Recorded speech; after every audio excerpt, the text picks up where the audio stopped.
Good morning दोस्तों। आप सभी का मेरे चैनल पर एक बार फिर से हार्दिक स्वागत है।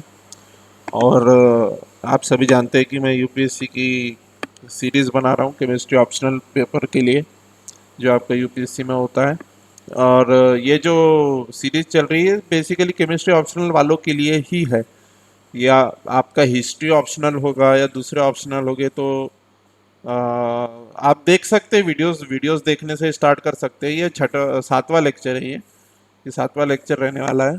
और जहाँ तक कि सिलेबस वगैरह का सवाल है तो वो तो आप वेबसाइट से डाउनलोड कर सकते हो। उसमें कोई आपको तो डाउट होगा ही नहीं, सिलेबस कहाँ से डाउनलोड करना है वो तो आपको पता ही होगा। और चलिए शुरू करते हैं। और मैं इसके जो नोट्स है वो आपको प्रोवाइड करूँगा। पर मेरे कुछ लेक्चर्स हो जाने दीजिए, उसके बाद मैं आपको जो नोट्स है वो भी मैं प्रोवाइड कर दूंगा। ओके। तो देखिए दोस्तों, पिछले लेक्चर तक हमने पढ़ लिया था कि कैसे रेलिक जीन्स लॉ जो है फेल हो जाता है। अब देखिए रेलिक जीन्स लॉ मैंने आपको बताया था कि लॉन्ग वेवलेंथ पे बहुत सक्सेसफुल है, लेकिन शॉर्ट वेवलेंथ पे ये जो है फेल हो जाता है। क्योंकि शॉर्ट वेवलेंथ बोले तो शॉर्ट वेवलेंथ जितनी होगी उतनी एनर्जी ज़्यादा होगी, क्योंकि E is equal to H C by lambda होता है। तो वेवलेंथ और एनर्जी का जो है इन्वर्स रिलेशन है।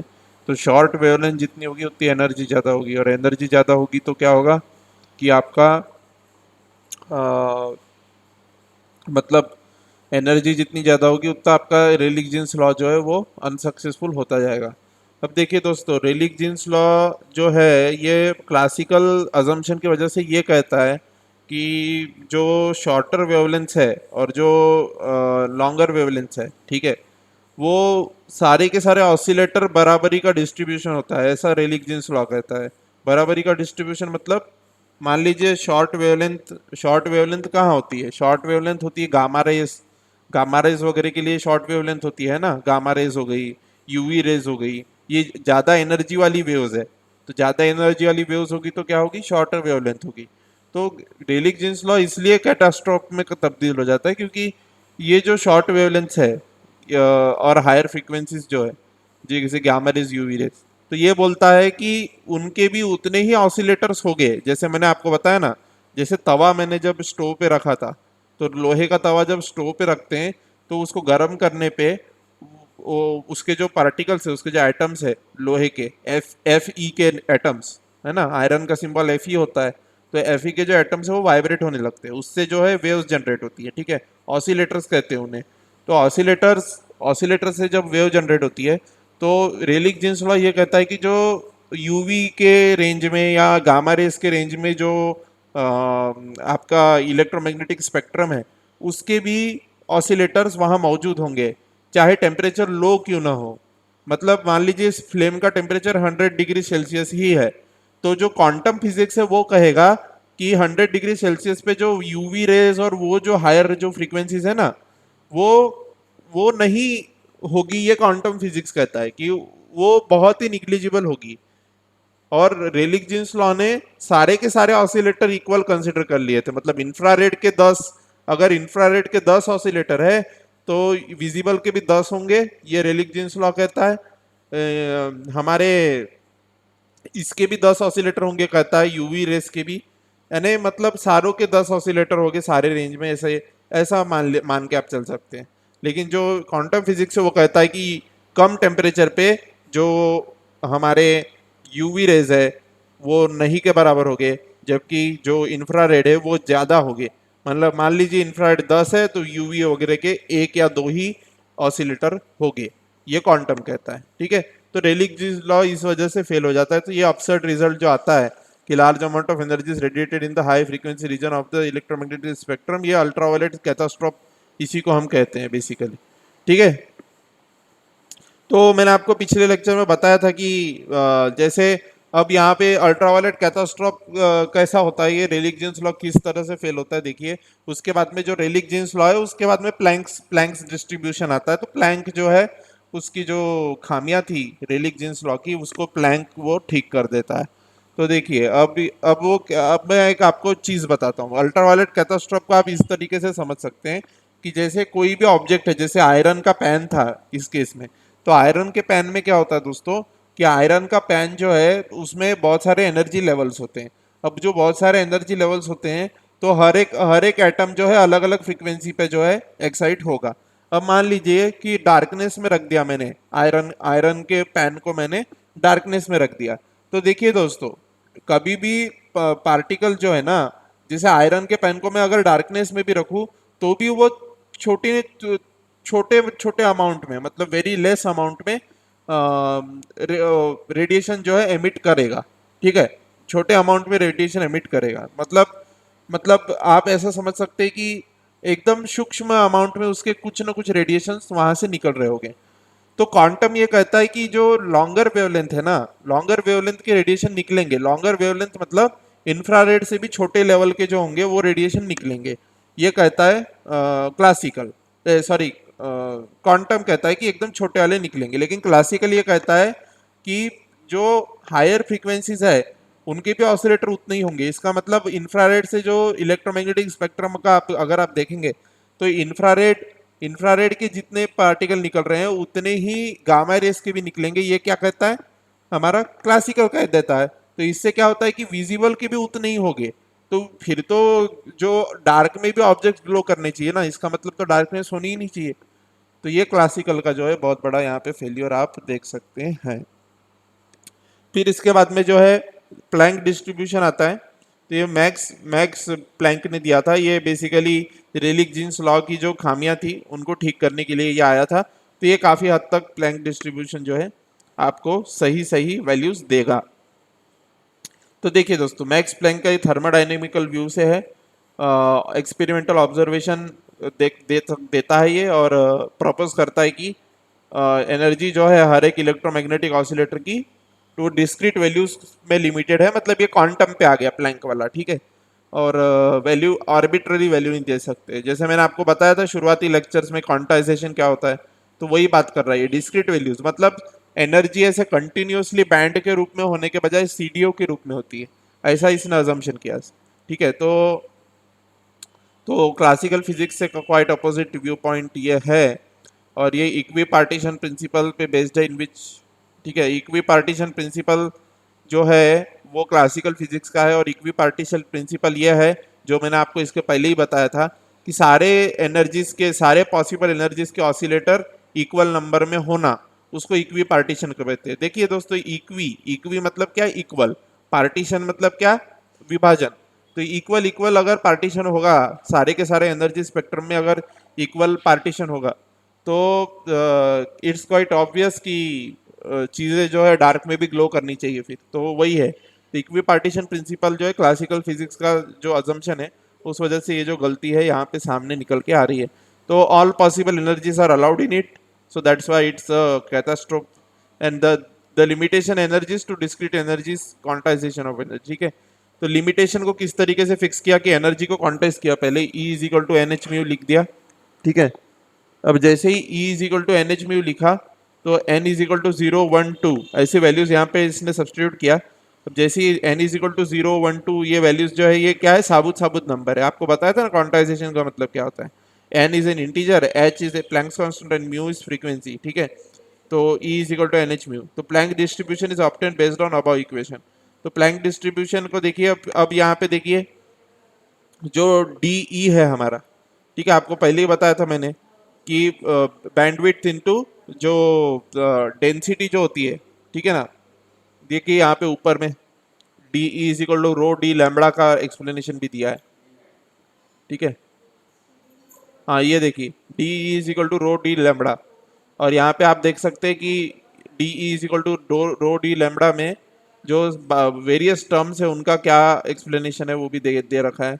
ये देखिए, जो डी ई है वो एनर्जी डेंसिटी को दर्शाती है, और जो रो है वो डेंसिटी ऑफ स्टेट्स को दर्शाता है। तो हम कह सकते हैं कि एनर्जी डेंसिटी का जो कैप्सूल है, जो एनर्जी डेंसिटी का कैप्सूल है, मतलब 1 क्यूबिक मीटर में कितनी एनर्जी है उसको बोलेंगे एनर्जी डेंसिटी। तो वो एनर्जी डेंसिटी जो है उसको क्या हम कहेंगे कि रो मतलब density of states multiplied by D lambda, मतलब स्पेक्ट्रम की विड्थ।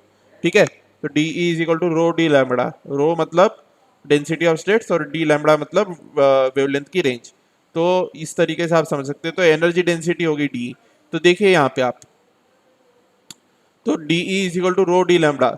अब यहाँ पे जो रो की वैल्यू है ये 8 pi h c lambda to the power 5, इसका एक्सप्लेनेशन आगे दिया हुआ है ये इस तरीके से। ये देखिए इसका ग्राफ भी कुछ इस तरीके से बनेगा, क्योंकि आज ये और ये डिराइव कैसे हुआ है वो भी हम देख लेंगे, लेकिन वो बाद में देखेंगे, अभी नहीं देखेंगे, ठीक है।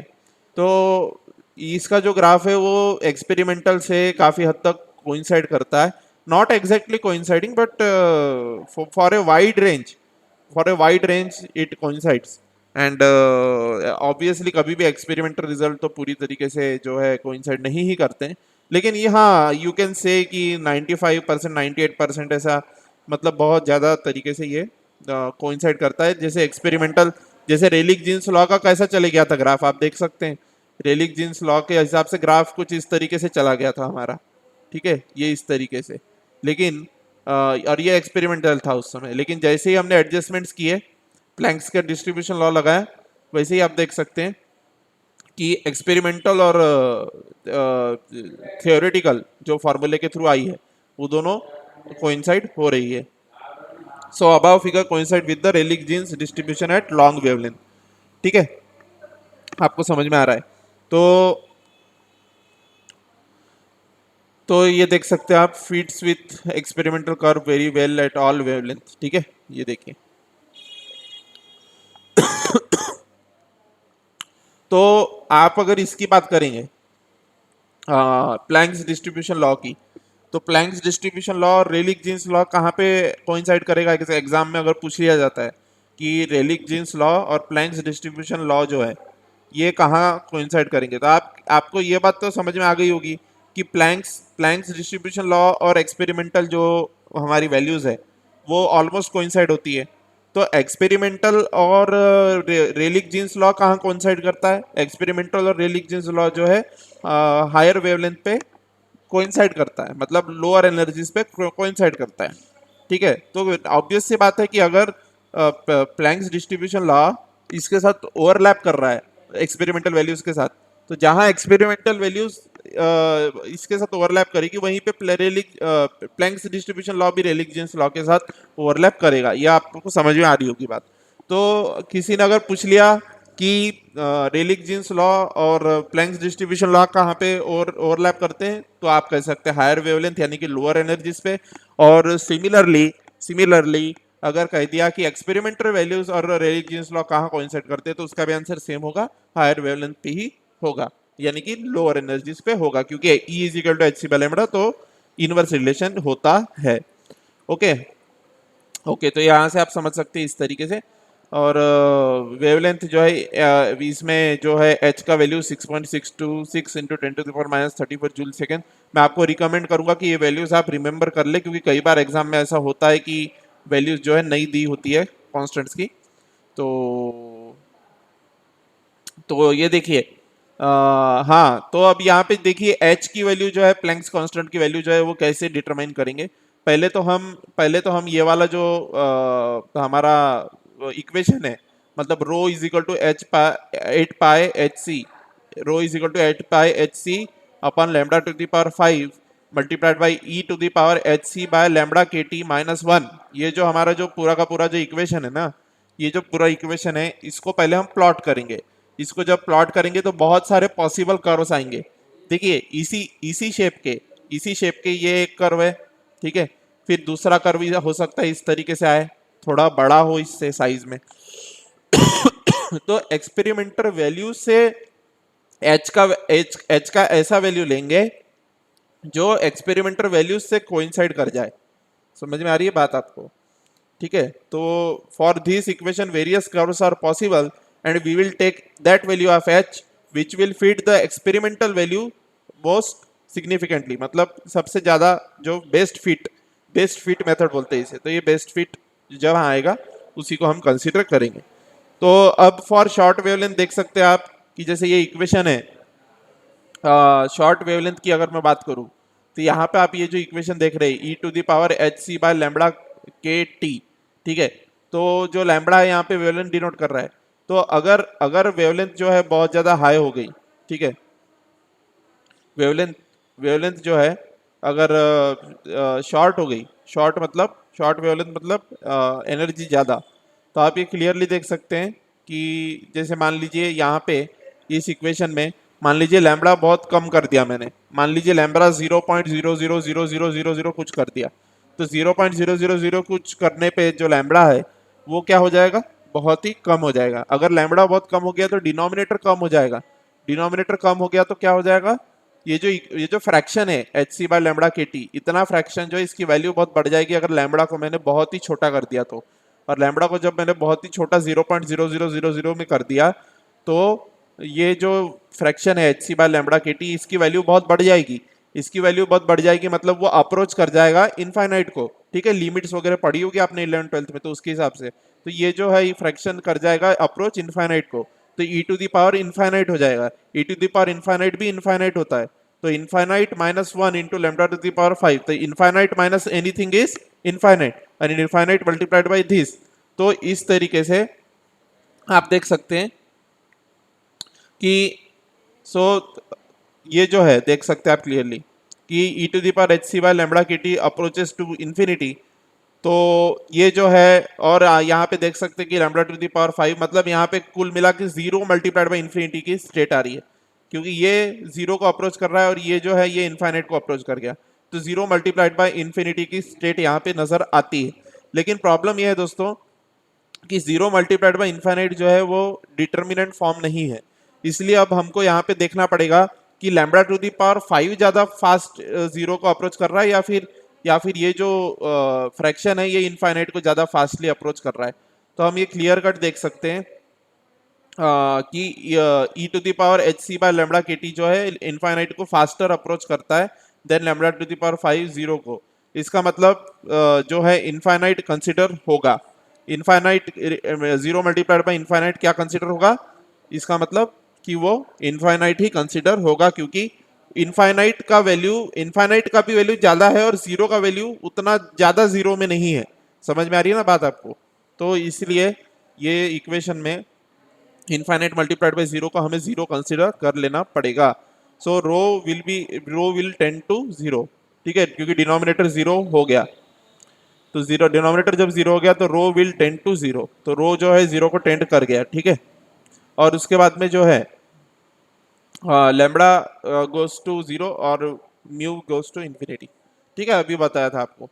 तो ये बात आपको ध्यान में रखनी है, ठीक है, कि जैसे ही मैं यहाँ पे लैम्बडा की वैल्यू वेरी वेरी स्मॉल डालूंगा तो H C by lambda K T का वैल्यू जो है वेरी वेरी लार्ज हो जाएगा, ठीक है, क्योंकि जितना छोटा डिनोमिनेटर उतना बड़ा फ्रैक्शन होता है। तो लैम्बडा की वैल्यू जब 0.00000001 डाल दिया मैंने सपोज, तो ये जो है H C by lambda K T इसका वैल्यू बहुत ज्यादा हो जाएगा। तो H C by lambda K T का जब वैल्यू ज्यादा हो जाएगा तो ई टू दी पावर ये क्या आ जाएगा, इनफाइनाइट आ जाएगा। जब ई टू दी पावर इनफाइनाइट बोलूंगा मैं तो ई टू दी पावर इनफाइनाइट भी इनफाइनाइट होगा, तो इनफाइनाइट माइनस 1 क्या होगा, इनफाइनाइट माइनस 1 जो है वो भी इनफाइनाइट ही होगा। लेकिन इधर जो लेफ्ट हैंड साइड में आपको दिख रहा है ब्रैकेट के लेफ्ट में लैम्बडा टू दी पावर 5, तो ये जो लैम्बडा टू दी पावर 5 है इसमें 0.000001 जो डाला है मैंने वैल्यू, आप इसको क्रॉस वेरीफाई भी कर सकते हैं कैलकुलेटर से कि 0.00001 जो है उसकी टू दी पावर 5 लूंगा मैं अगर, और ई का वैल्यू क्या होता है 2.26 के अप्रॉक्स होता है, तो ई का वैल्यू जब मैं इनफाइनाइट रेस करूंगा तो infinite will be dominating factor. देखिए 0 मल्टीप्लाइड बाय इनफाइनाइट दो तरीके से हो सकता है, या तो 0 मल्टीप्लाइड बाय इनफाइनाइट जो है इनफाइनाइट हो सकता है, या तो 0 मल्टीप्लाइड बाय इनफाइनाइट जो है 0 हो सकता है, लेकिन यहाँ पे इनफाइनाइट होगा। क्यों क्यों क्योंकि क्योंकि जो ये वाला जो 0 है ये उतना छोटा 0 नहीं है, जबकि ये वाला जो ई टू दी पावर इनफाइनाइट आने के कारण आप किसी भी चीज को टू दी पावर इनफाइनाइट करेंगे तो बहुत बड़ी वैल्यू आती है दोस्तों। तो इसका मतलब ये infinite is very big and 0 is not so small, ठीक है ना, कि इनफाइनाइट से मल्टीप्लाई होने पे 0 दे, तो इसलिए ये जो डिनोमिनेटर है ये इनफाइनाइट हो जाएगा। अगर नहीं भी समझ में आया होगा तो आपको ये चीज समझ लेनी पड़ेगी कि डोमिनेटिंग जो होगा वो इनफाइनाइट होगा इस केस में, इस स्पेसिफिक केस में। तो ये जो है ये डिनोमिनेटर इनफाइनाइट हो गया और eight pi H C upon infinite is equal to again 0, so rho will tend to 0। समझ में आ रही है बात आपको? ठीक है, और म्यू जो है वो तो इन्फिनिटी को टेंड फिर जो है कर ही रहा है। तो ठीक है दोस्तों, तो यहाँ तक है energy density approaches 0 at higher frequencies in agreement with observation. So energy density जो है जो हायर फ्रीक्वेंसीज में मैंने आपको अभी बताया था कि क्वांटम फिजिक्स कैसे प्रूव हो रहा है यहाँ पे कि जो हायर फ्रिक्वेंसीज जो होती है, जैसे कि gamma rays, X rays, visible range, इसमें जो एनर्जी डेंसिटी है अप्रोचेस टू जीरो हो जाती है। तो ये क्वांटम का E is equal to N H mu, इस अजम्पशन की वजह से ये फार्मूला जो डिराइव हुआ, करेक्टेड फार्मूला, तो इसमें आप देख सकते क्लियरली कि हायर फ्रीक्वेंसीज की जो है वेवलेंथ एनर्जी लेवल जो है कम मात्रा में होगी, मतलब रो जो है 10 to 0 कर जाएगा। तो फिर अगर रो 0 को टेंड कर गया है तो इसका मतलब जो है एनर्जी डिस्ट्रीब्यूशन किस तरीके से है, लोअर फ्रीक्वेंसीज पे, लोअर फ्रीक्वेंसीज पे या लॉन्गर वेवलेंथ पे जो एनर्जी डिस्ट्रीब्यूशन है वो ज़्यादा डेंस होगा, और जो हायर फ्रीक्वेंसीज है यानी कि शॉर्टर वेवलेंथ है उनमें एनर्जी डिस्ट्रीब्यूशन जो है कम डेंस होगा। तो यही दिखा रहा है वो, ठीक है। जैसे जैसे म्यू मतलब फ्रीक्वेंसी अप्रोचेस टू इन्फिनिटी मतलब very large, that means that lambda approaches to zero मतलब वेरी स्मॉल, ठीक है ना। तो जो रो का वैल्यू होगा, एनर्जी डेंसिटी का वैल्यू, वो अप्रोच कर जाएगा जीरो को, मतलब वेरी हाई एनर्जी के लिए रो जो है जीरो को अप्रोच कर जाता है, ठीक है। तो energy density approaches zero at high frequencies in agreement with the observation, ठीक है। तो अब हम आगे का देखेंगे दोस्तों अगले लेक्चर में। अभी का लेक्चर इतना ही रखते हैं, क्योंकि मेरा भी गला सूख जाता है जल्दी ही। तो आप बने रहिएगा मेरे साथ, ठीक है। थैंक यू वेरी मच, जय हिंद। लाइक सब्सक्राइब शेयर कर दीजिएगा। Thank you very much.